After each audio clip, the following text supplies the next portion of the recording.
messieurs, bonsoir et bienvenue sur Planète Verte Environnement.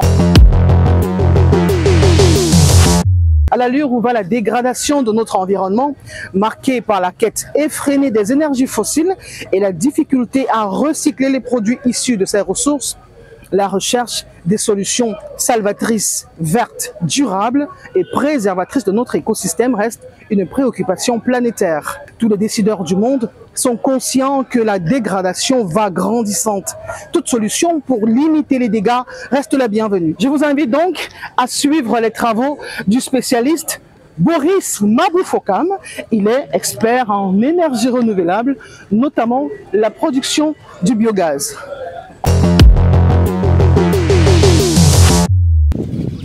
La transition énergétique est un impératif pour migrer vers un développement durable de notre environnement. Au Cameroun, de nombreuses sources d'énergie renouvelable sont développées et répondent à la volonté du changement de paradigme énergétique souhaité par les pouvoirs publics.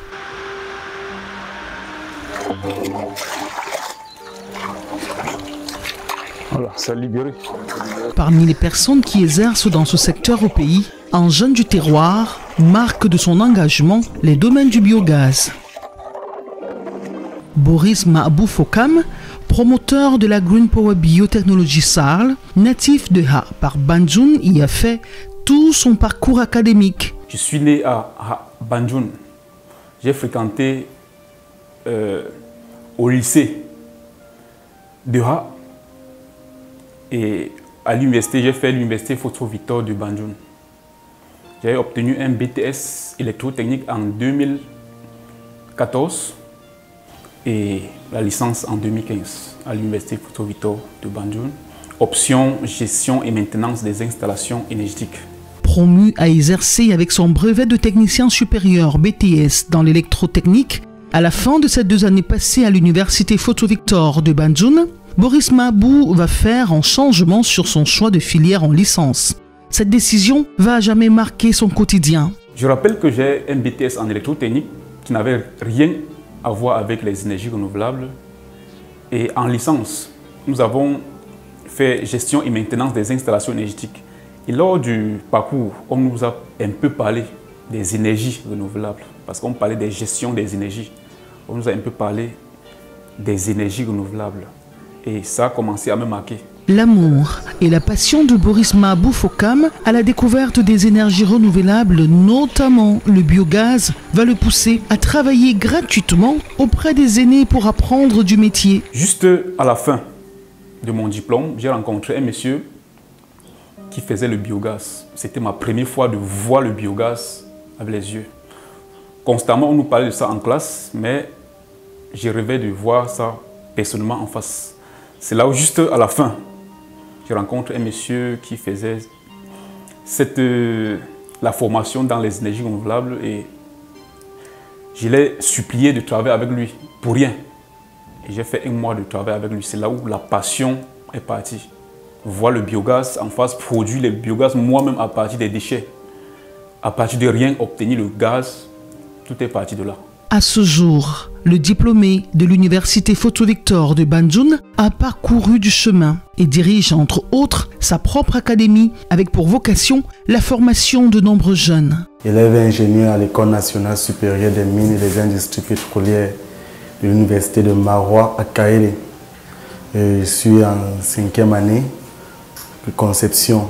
Je me suis rendu à Green Power Biotechnologie dans l'optique de mettre en exergue les cours que j'ai reçus, les enseignements que j'ai reçus à l'amphi, c'est-à-dire sur la gestion des déchets. Déjà, pour entretenir le cadre de l'économie circulaire, qui est de valoriser les déchets. Je suis ici à Green Power pour un stage d'une durée de 2 mois pour pouvoir mettre en pratique mes connaissances théoriques que j'ai eu à acquérir au sein de l'établissement en fait. L'environnement c'est très favorable pour une compréhension théorique et une mise en pratique de tout ce qu'on reçoit. Et je me sens très émue et motivée de pouvoir continuer en mettant en pratique également ce que je reçois.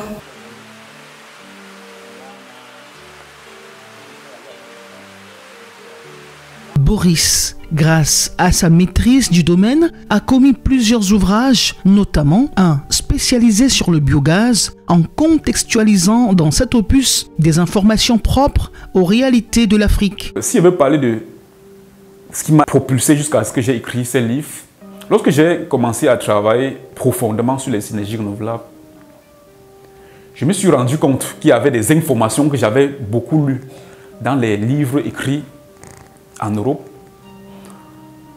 Ces livres-là avaient des données qui ne correspondaient pas sur nos réalités au Cameroun. C'est même ça qui m'a plus motivé à écrire. Je prends un exemple. Dans les données biogaz, parce que j'ai énormément lu les livres sur le biogaz.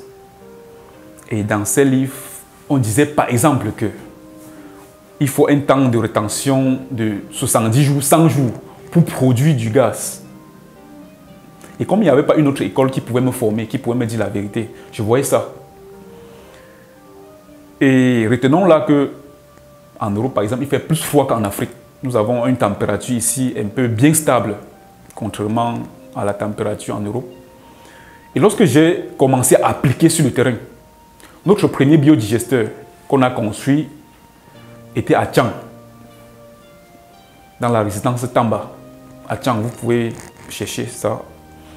Nous avons produit du biogaz en 4 jours. Oh, dans tous les livres que j'avais lus, on disait qu'il faut que le biogaz pour produire, il faut en moyenne 70 jours, 100 jours. J'ai commencé à faire des recherches. Et c'est là que j'ai compris que là-bas, il fait plus froid. Ici, il fait un peu plus chaud. Et par conséquent, la température a un impact sur la production du gaz.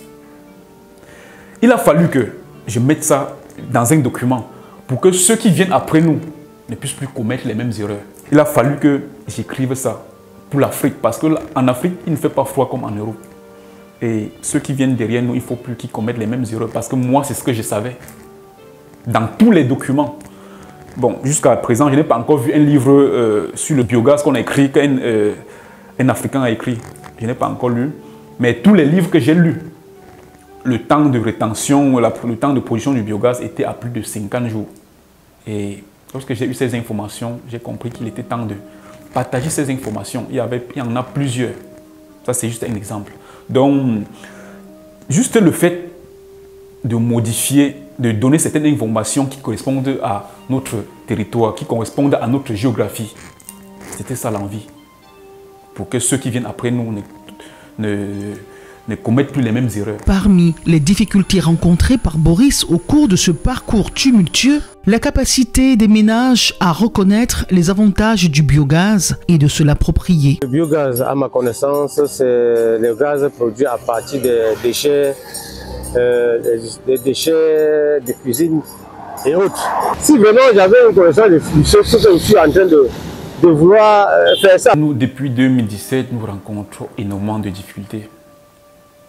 D'abord, notons ici que nous sommes dans un domaine qui n'est pas encore connu par le grand public. Les énergies renouvelables, ce n'est pas encore bien connu par le grand public. Et quand un domaine n'est pas encore connu, il y a d'abord un travail de fond sur la communication. Pour convaincre d'abord les gens qu'il est possible de produire du biogaz à partir des déchets. Ce n'est pas évident de convaincre quelqu'un, de convaincre un ménage qui peuvent produire du biogaz, être autonomes, produire de l'électricité à partir des déchets du ménage. Par ses productions dans cette énergie verte, les valeurs camerounaises, bien que peu connues sur le territoire, s'exportent et font le bonheur de l'Afrique. C'est cette reconnaissance du travail effectué dans les énergies renouvelables qui va valoir à Boris le meilleur prix des énergies renouvelables de l'Afrique de l'Ouest à Dakar, au Sénégal, accompagné d'un appui financier d'encouragement. Plusieurs fois à l'international, j'ai reçu un prix, meilleur prix des énergies renouvelables en Afrique de l'Ouest au Sénégal. Meilleur prix et il y avait quand même une petite enveloppe. C'est le seul prix que nous avons reçu depuis le début de ce parcours à Dakar, pas au Cameroun. Rappelons que depuis 2016 jusqu'à aujourd'hui, nous avons réalisé plus de 100 unités de production à biogaz au Cameroun. Et nous avons intervenu à l'extérieur, notamment au Bénin, au Sénégal, au Togo, en Côte d'Ivoire via le programme des Nations Unies qui nous ont fait confiance d'aller partager nos expériences avec les jeunes de l'Afrique de l'Ouest. C'est là notre aventure. Pour mieux comprendre le rôle des énergies vertes dans un monde en pleine décrépitude environnementale, la diffusion même des énergies vertes s'impose. En somme, comment définit-on les énergies renouvelables? Nous allons vous répondre de manière simple, pour que même une maman qui est au fin fond du quartier puisse comprendre. Alors, vous êtes arrivé ici ce matin, sûrement vous avez pris un taxi ou une moto. La moto là a eu besoin du carburant pour vous transporter. Le carburant, c'est une énergie qui permet à la moto de se déplacer. Depuis le matin, sûrement, vous avez eu à manipuler votre téléphone.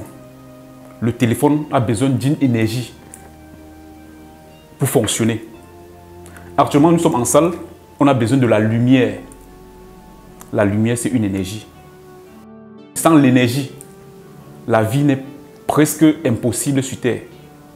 Sans l'énergie. C'est cette énergie qui nous permet tous les jours d'être mobile, de voyager, de communiquer. C'est ça l'énergie. Vous savez aujourd'hui, madame, le Cameroun déverse en moyenne par jour 3000 tonnes de déchets à Douala. Je ne parle seulement de la population de Douala. En moyenne 3000 tonnes de déchets. Est-ce que vous savez qu'avec 3000 tonnes de déchets, si on doit réduire peut-être 30%, qui est le déchet non dégradable, si on enlève 30%, on aura 70% de déchets dégradables. Est-ce que vous savez qu'avec 70% de ces déchets biodégradables, on peut alimenter tout Douala en énergie, en électricité par exemple. Je ne veux pas parler des entreprises, mais de la population. Avec ces taux de déchets, on peut alimenter tout Douala. Et nous pensons que c'est une source d'énergie inépuisable. C'est pour ça qu'on parle des énergies renouvelables. Lorsqu'on parle des énergies renouvelables, ça veut dire une source d'énergie qui est inépuisable à l'échelle humaine. Vous savez, on ne peut pas arrêter de produire les déchets aujourd'hui au Cameroun et partout d'ailleurs. Le soleil, par exemple, ne peut pas s'arrêter de briller. Le vent ne peut pas s'arrêter de souffler. C'est derrière ça qu'on parle des énergies inépuisables. Et j'ai choisi de me guider dans cette voie d'énergie qui est une énergie inépuisable. Le biogaz, qu'est-ce que c'est? Le biogaz est un gaz combustible qui provient des réactions chimiques réalisées par certains types de micro-organismes, notamment des bactéries, lorsqu'ils se nourrissent de matière organique en décomposition. Une descente sur le terrain nous permettra de mieux cerner les méthodes de production du biogaz.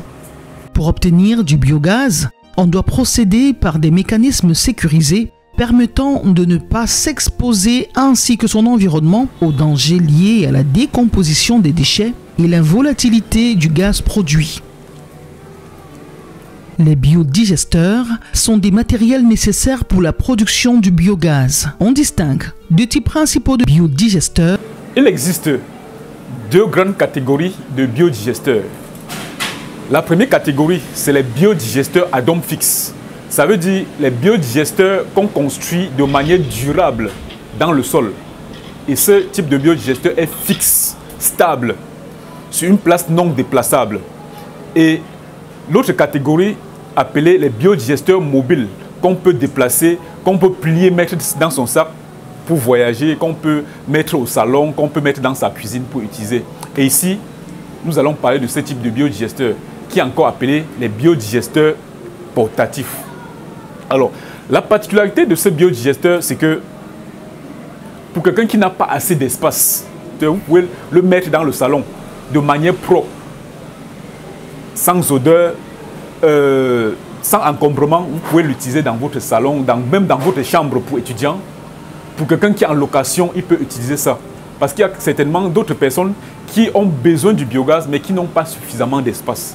Alors, ce biodigesteur est pour vous, les biodigesteurs mobiles ou les biodigesteurs déplaçables. Les premiers éléments constituants pour fabriquer du biodigesteur mobile sont des structures, pour la plupart du temps, de forme circulaire, encore appelée dôme. Pour fixer le dôme, l'on utilise une carrosserie métallique ou faite en matériaux solides et flexibles. La structure métallique fixée est couverte d'une bâche en plastique imperméable et résistante. 2 ouvertures sont laissées aux abords et une dernière au centre du dôme, chaque ouverture ayant un rôle spécifique. Pour un ratio qualité-prix, cet investissement est très économique et utile pour l'environnement. Ce type de système est également moins coûteux. Avec 400 à 600 000, vous pouvez avoir ce type de système qui est facile à transporter, déplacer. Et pour une famille de 4-5 personnes, vous pouvez avoir ce système et puis vous êtes tranquille. Vous n'avez plus besoin de dépenser tous les jours pour avoir les bouteilles de gaz et bien d'autres. Juste ce petit système, ça vous suffit. Et c'est ça l'avantage des biodigesteurs portatifs. Dans la gamme des biodigesteurs déplaçables, nous avons les biodigesteurs à dôme flottant et biodigesteurs discontinus. Le biodigesteur à dôme mobile recèle plusieurs particularités. Le processus d'utilisation requiert en premier de préparer les déchets biodégradables pouvant entraîner la fermentation et l'émanation du gaz encore appelé méthane. Parmi les déchets, certains ont un taux méthanogène très élevé. C'est le cas des déchets de pommes de terre. Il existe plusieurs types de déchets et les déchets ont un taux méthanogène différent l'un de l'autre. Et le pouvoir méthanogène de ces déchets, vous pouvez observer, nous avons ici les déchets de pommes, les pulpes de pommes. Et rappelons ici que les déchets de pommes ont un pouvoir méthanogène très élevé. C'est pour ça que nous utilisons constamment les déchets de pommes, les pommes pourries, les pulpes de pommes, parce que ça booste la production du biogaz. Et avec cette quantité de déchets, nous pouvons produire de 4 à 8 mètres cubes du biogaz par jour. Les autres déchets sont découpés en petites lamelles pour faciliter la décomposition de leur passage dans le tunnel des déchets du dôme. Les déchets réduits en petites lamelles sont introduits dans la machine. Chaque matin, ce que nous faisons, nous prenons une petite quantité, on met dans notre système, tel que vous pouvez voir. On y ajoute ensuite de l'eau pour faciliter la décomposition. On y ajoute de l'eau.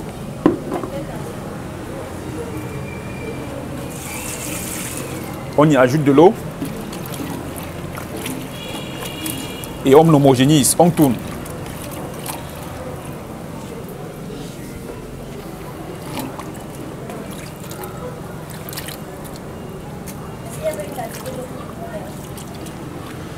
Et rappelons ici que il y a une quantité d'eau. C'est vrai que c'est difficile de quantifier, mais il est conseillé d'utiliser un ratio de 50 contre 50. Ça veut dire 1 litre d'eau, 1 litre de déchets, ou bien 50 contre... on appelle généralement ça le ratio 1 sur 1, ou 0,5-0,5. Ça veut dire pour 1 litre, vous utilisez 0,5 litres de déchets et 0,5 litres d'eau pour homogénéiser. C'est ça généralement, mais il est quelquefois difficile de quantifier la quantité exacte de l'eau. Donc c'est pour ça qu'on essaye d'estimer la quantité d'eau et la quantité de déchets qu'on met chaque fois dans notre biodigesteur. À l'intérieur du digesteur, les déchets vont se décomposer et produire du gaz. Le gonflement et la résistance de la bâche au toucher montrent que le gaz est déjà formé. Une fois les déchets sont dans le système, après un certain temps, on assiste à la production du biogaz par la dégradation à partir de la chaleur et autres. Et comme tel que vous pouvez voir, il y a déjà le gaz qui alimente la cuisine. Et une fois le gaz produit, une partie de ce gaz peut être stocké dans des bâches extérieures où on peut laisser les réserves. Parce que, tel que vous pouvez voir, les déchets sont presque à ce niveau. À ce niveau, les déchets sont presque à ce niveau. Et puis le reste là, une partie supérieure est consacrée au stockage du biogaz. Nous avons également prévu un stockage extérieur. Voici par exemple un stockage extérieur pour stocker le reste du gaz qui peut, le surplus du gaz qui peut sortir là. Vous avez là.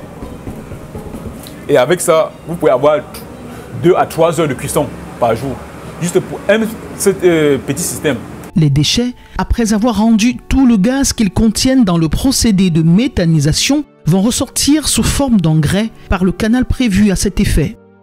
Les déchets, une fois dégradés dans ce système, dans ce dispositif, passent par là pour sortir. Tel que vous pouvez voir la sortie. Les déchets ressortent par ici. Mais une fois dépourvus complètement du biogaz, à ce niveau, ce n'est que l'engrais bio-organique qui nous sert à fertiliser le champ. À cette étape du processus, le biogaz produit n'est pas encore prêt à l'utilisation. Il doit se défaire des autres composantes telles que de l'eau, du CO2 et de sulfure d'hydrogène. Pour débarrasser le gaz obtenu des éléments indésirables, le filtre à eau est placé en premier sur l'itinéraire du contenu menant au foyer à gaz. Rappelons ici qu'une fois le gaz produit, vous voyez les conduites qui viennent à la cuisine. Vous voyez là. Et ici, vous voyez, il y a certainement les gouttelettes d'eau. Les gouttelettes d'eau qui passent dans le système viennent ici. Et on filtre ces gouttelettes d'eau à travers ce filtre. On appelle ça le piège à eau. Regardez. Ce sont les gouttelettes d'eau qui sortent. Vient au tour du sulfure d'hydrogène d'être filtré. C'est un gaz corrosif capable d'entraîner la rouille sur les foyers s'il n'est pas capté. Là, c'est un filtre que nous avons nous-mêmes conçu pour filtrer le sulfure d'hydrogène qui est un gaz du biogaz. Et là, le reste est canalisé vers la cuisine. Et nous avons ici les vannes. Si peut-être on a un de nos clients ou quelqu'un a une bâche ou bien un bonbon qui veut charger, il peut venir ici, ouvrir et charger son gaz pour partir. Le manomètre, quant à lui, est placé pour contrôler la quantité de gaz disponible en permanence dans les bâches de stockage ou le dôme principal. Ce manomètre nous permet de contrôler la quantité de gaz que nous avons dans notre biodigesteur.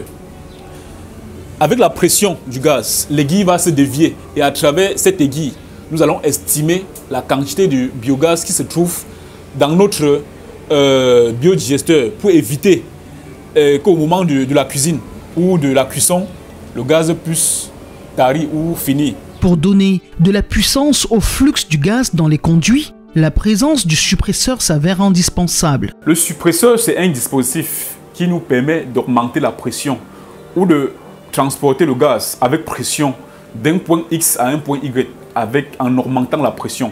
Ça veut dire, tel que vous voyez, il y a une entrée et une sortie. Vous connectez juste l'entrée du biogaz et la sortie. Ce dispositif va permettre d'augmenter la pression pour quitter d'un point X à un point Y à une certaine distance.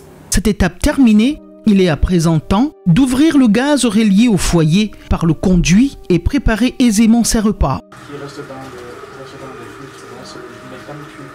Avec la production du biogaz, on obtient du gaz de cuisine pour la cuisson des aliments, mais aussi de l'électricité, de l'éclairage, le cas des lampes à gaz, du chauffage et bien d'autres. Au vu de tous ces choix d'utilisation liés au biogaz, il ne reste plus qu'à chacun d'adopter un choix énergétique qui rassure en préservant l'environnement de tous les maux de dégradation du siècle. Vous ouvrez pour que le gaz puisse communiquer avec le radiant et vous claquez tout simplement une bouchette d'allumette là et ça fonctionne tout simplement. Arrivé au terme de cette production de Planète Verte Environnement, nous sommes conscients que vous avez suffisamment appris pour intégrer dans vos prochaines décisions des solutions vertes, des solutions durables, préservatrices de notre environnement. C'est avec plaisir que nous vous donnons rendez-vous la semaine prochaine pour un autre numéro de Planète Verte Environnement. À bientôt.